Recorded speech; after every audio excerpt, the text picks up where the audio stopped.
Hello my dear students and everyone watching this video. A very good morning to each and every one of you. If you are listening in the afternoon or evening, very good afternoon and very good evening to one and all. The topic of our discussion for today's lecture is the Congress or the legislative branch of the government of United States. In the previous lecture, I was introducing the President of the United States who represented the executive branch of the government. In continuation with that, today we will be discussing about the legislative branch of the government, which is the Congress. In the context of India or UK, there is the Parliament, which represented the legislative branch of the government. So the Parliament is equivalent to the legislative branch. But in the case of the United States, it is the Congress which represents the legislative branch of the government. The Congress is composed of two houses, the House of Representatives and the Senate. And in today's lecture, we will briefly discuss about the details of the Congress of the United States. Let's begin with the contents. In this particular video, we will first introduce the Congress or the legislative branch, and next composition, qualifications, term or tenure, elections, session, chairperson or presiding officer, powers of the Congress, and we will conclude with those special powers of the Senate as per the Constitution of the United States. Now let's begin with the introduction of the Congress. First, the Congress is the legislative branch of the American government.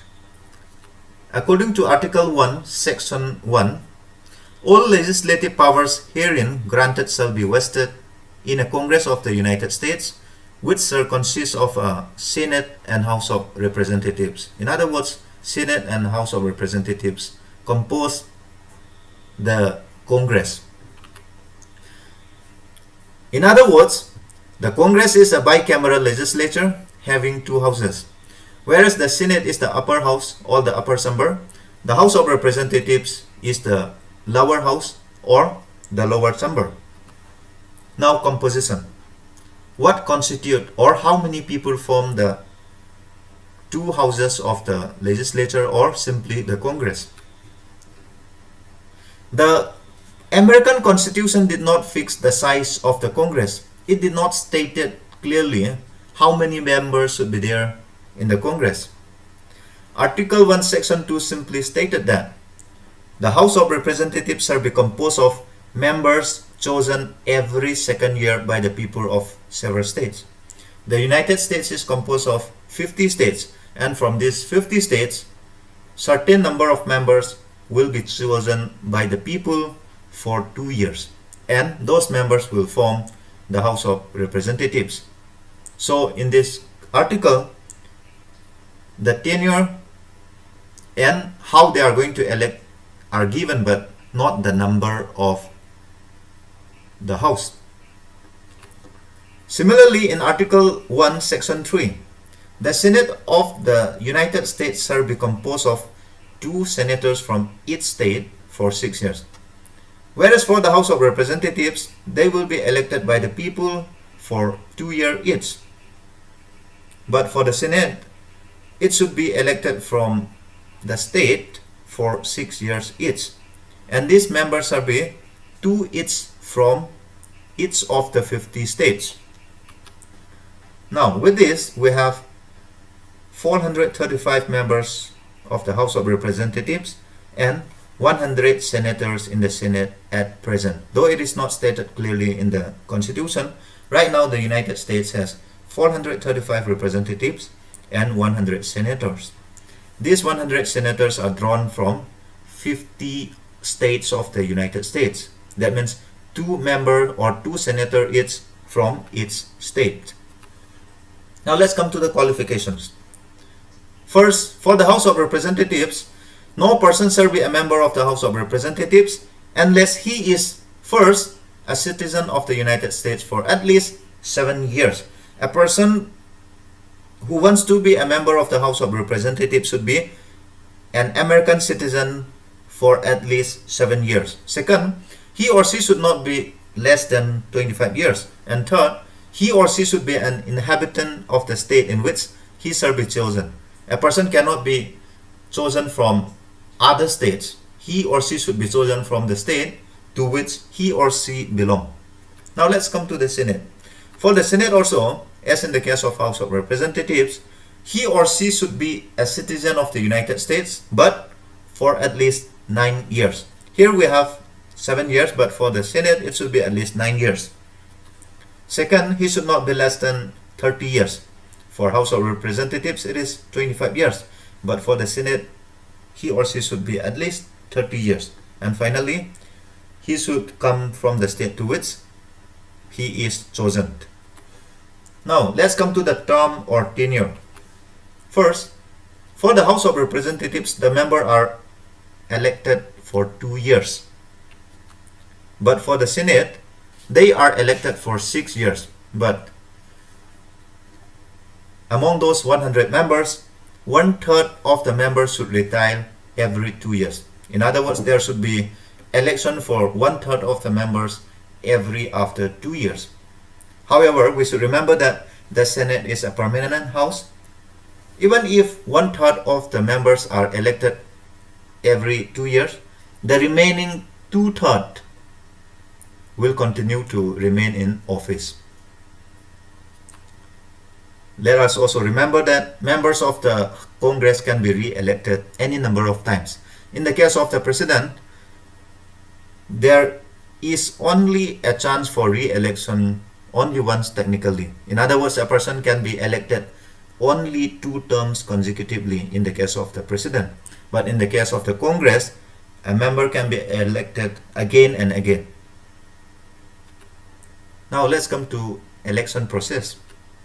First, for the House of Representatives, the members are elected by the people directly. There is direct election for the House of Representatives, but for the Senate, the senators are elected or chosen by the legislatures of the states. If we have to compare with that of India, the members of the second chamber shall be elected by the MLS. So, in the same way, the senators in the United States are also elected or chosen by the legislatures of the states. They are not elected by the people directly. Whereas for the House of Representatives, there is direct election. Now let's come to the session. First, for the House of Representatives, there has to be session for at least once in a year. And normally, the first day of the session falls on the 3rd day of January. For the Senate also, in the same manner, there has to be session for at least once in a year. However, the President has the power to call for a special session of any one of the House separately, or both the Houses at the same time. In practice, the President never summoned the House of Representatives alone, but the House of Senate or the Senate has been called for special session multiple times, so many times. And sometimes there is a joint session for both the House, special session for both the House, but in most of the cases, the Senate is called for special session alone, but the House of Representatives has never been called for special session alone. Now, who will be the chair or the presiding officer? In the case of the House of Representatives, there shall be a speaker elected from the members. Normally, he belongs to the majority party in the House. And these speakers shall preside or chair the sessions of the House. For the Senate, the Vice President of the United States is the ex officio presiding officer of the Senate. Whoever is the Vice President of the United States, he or she shall always be the presiding officer of the Senate. Now let's come to the powers of the Congress. The powers of the Congress can be discussed under the following two heads: legislative and non-legislative. Of course, the Congress is the legislative branch of the government, but the Congress is also vested with so many legislative powers. Now we shall discuss these two one after another. Let's begin with the legislative powers. The first legislative power of the Congress is delegated powers.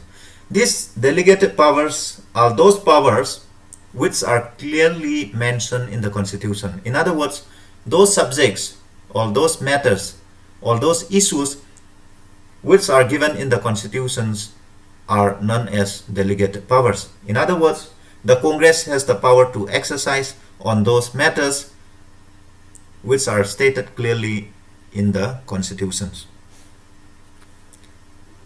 The second type of legislative powers that the Congress enjoy is implied powers.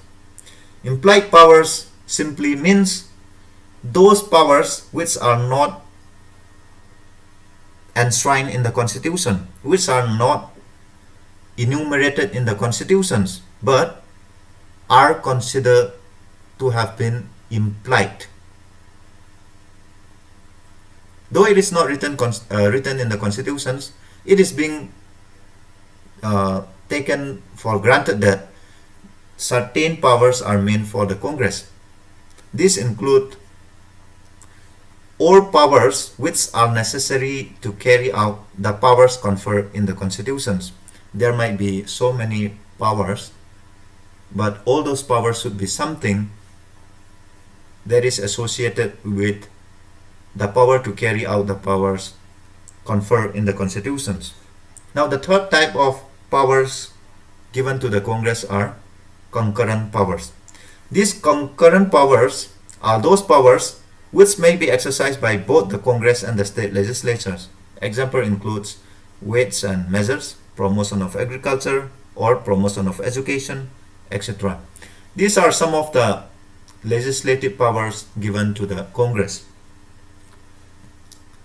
Now let's come to the non-legislative powers. Among the non-legislative powers given to the Congress, the first type of powers are called executive. Under this we have those powers of the those powers of the Senate particularly to approve or confirm appointments made by the President, and also to ratify treaties or agreements negotiated by the President. In other words, the President of the United States has the power to appoint certain officials in the government, but all those important appointments should be approved by the Senate. Similarly, the President also has the power or the authority to enter treaties with foreign powers. He has the power to initiate or negotiate treaties with foreign powers, but all those negotiations or initiations should be approved by the Senate. Second, administrative. Administrative powers are those powers of the Congress which are meant to provide funds or money to the executive or administrative branches, the power to fix salaries, and the power to call for reports. Now, the Congress is the sole authority to sanction money to the executive branch. Without the sanction of the Congress, the executive branch cannot function because they won't have money. Similarly, the Congress also fixed the salaries and remunerations of the executive branch. And from time to time, it can also ask to submit reports of various activities. These are some of the powers which are associated with administrative. Third is investigative. This is nothing but the power of the Congress to constitute a committee to investigate or to probe the working of the executive departments. Now, the executive departments cannot do whatever they want. because the Congress can anytime form a committee to probe, to investigate the working of the executive department. Fourth, electoral. These powers are the powers of the Congress to count the votes of presidential elections and also to decide the winner in case no candidate get majority.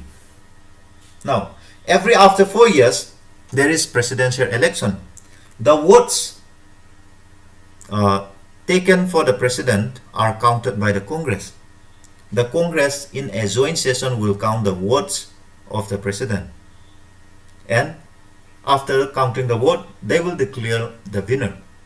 But in case there is no candidate getting majority means more than 50% of the votes, then in such cases, the Congress members will select 3 candidates who get the maximum votes. And out of these 3 candidates, they will vote among themselves and they will decide who will be the next president. Again, constituent. This power is nothing but the power of the Congress to amend the Constitution. Of course, when it comes to amending the Constitution, the Congress alone cannot amend the Constitution, because after the amendment procedure is approved in the Congress or in both houses of the Congress, it has to be ratified by the states. But most of the discussions, the debates, introduction of the bill and everything are mostly done in the Congress. So the power of the Congress to amend the Constitution is what we call constituent power. And 6, judicial. The Congress is the legislative branch of the government, but it also has some judicial functions. This is nothing but the power of the House of Representatives to initiate procedure for impeachment of the president and other federal officers, and the power of the Senate to sit and act as the court of impeachment.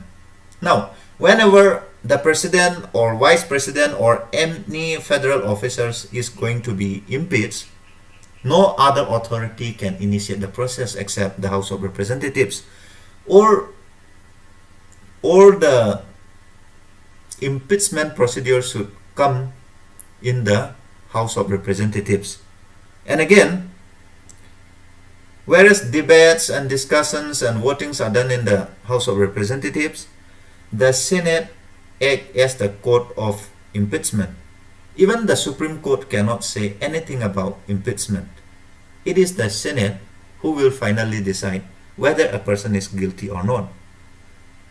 And if he or she is found guilty as per the impeachment procedure, the Senate can give punishment to the particular person who is being impeached. For example, if it is the president, then they can do 2 things. First, remove the president from the office, and second, bear him from contesting election again, or bear him from holding any office of profit under the government of the United States in his lifetime. These are some of the powers that the Congress have with regards to judicial function. Finally, the Congress also has financial power. For example, the Congress has the power to pass annual budget, which are actually prepared by the president with or without modifications. Whereas the annual budget or annual financial statements are prepared by the office of the president, it is sent to the Congress for debate and discussions. Now, when it is presented in the Congress can either approve it as it is or can modify and approve later on. So, the Congress has the power to pass the annual budget with or without modifications. Now let's come to the special powers of the Senate. Out of the 2 houses of the Congress, in many of the situations, they have equal powers. But in certain areas, the Senate has special powers or extra powers. First, the American Senate is the most powerful second chamber in the world. With the kind of power vested in the Senate, the American Senate is considered to be the most powerful second chamber in the world. The Senate has equal powers with the House of Representatives, not only as a legislative body but also in amending the Constitution. At the time of amending the Constitution or at the time of passing ordinary bills, the Senate has equal power with the House of Representatives. The Senate also has the power to amend money bills sent by the House of Representatives. Now, whenever a money bill is introduced in the House of Representatives and is being passed, it should be referred to the Senate. So, the Senate has the power to pass the bill as it is or modify the bill and send back to the Senate. In the case of India, money bill can be introduced only in the Lok Sabha. And when it is sent to the Rajya Sabha can give its opinion or can give its modifications. But those modification changes made by the Rajya Sabha in any of the money bill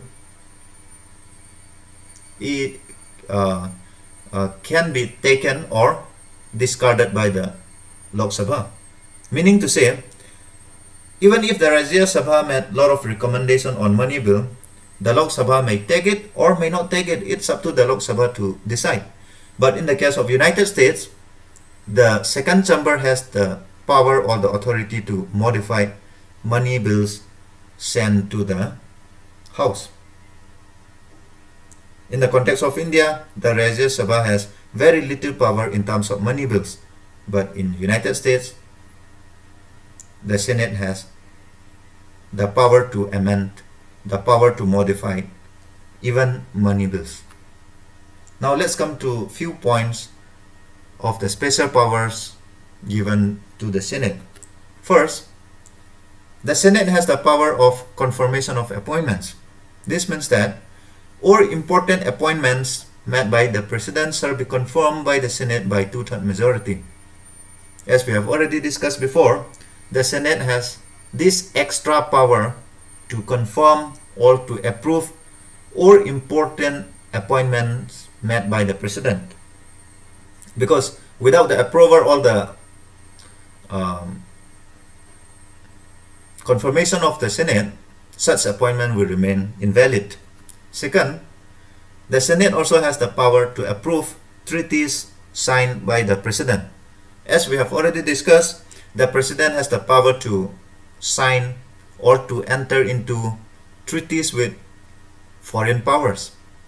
He can initiate, he can conclude treaties or agreements with foreign powers, but all those agreements should be approved by the Senate. If it is not approved by the Senate, it cannot become official. Third, the Senate also has the power to appoint investigation committee. The Senate is entrusted with the power to appoint committees to investigate or probe the working of executive departments. So the executive department cannot act as its wishes, because the Senate or the Congress will always be there to check its functioning. The Senate can anytime appoint an investigation committee and can probe or can conduct an investigation on the working of the executive branch officers. Fourth, the Senate also has the power to try impeachment. As we have already discussed before, the Senate acts as the sole authority to sit and act as the court of all impeachment procedure. Of course, impeachment procedure normally starts from the House of Representatives, but once the House of Representatives approve the impeachment procedure, the Senate will sit as a court and they will try the person who is supposed or alleged to be guilty. And if found guilty, the Senate can deliver its own verdict. Fifth, the Senate also has the power of declaration of war along with the Congress. along with the House of Representatives. In other words, as far as declaration of war is concerned, the two houses has equal power. At least in theory, the President of the United States is the Commander-in-Chief of the Armed Forces. He is the executive head. He is the head of state. He is the most powerful person. But if the President has to declare war, it should be only with the approval of the Congress. I mean, both houses of the Congress. The President cannot declare war without consulting the Congress. So, in such an important matters like the case of declaration of war, the President cannot act alone. Rather, the Senate and the House of Representatives has to decide unanimously or with special majority to support the decision of the President. Thank you so much. This is the end of our lecture for today, and in the next lecture we will discuss about the federal judiciary or the Supreme Court of the United States. We have discussed the President, which is the executive, and today we have just discussed the legislative or the Congress, and in the next lecture we will focus on the judiciary or the Supreme Court. I hope you learned something. Do let me know how you find the video. Thank you so much. Take care.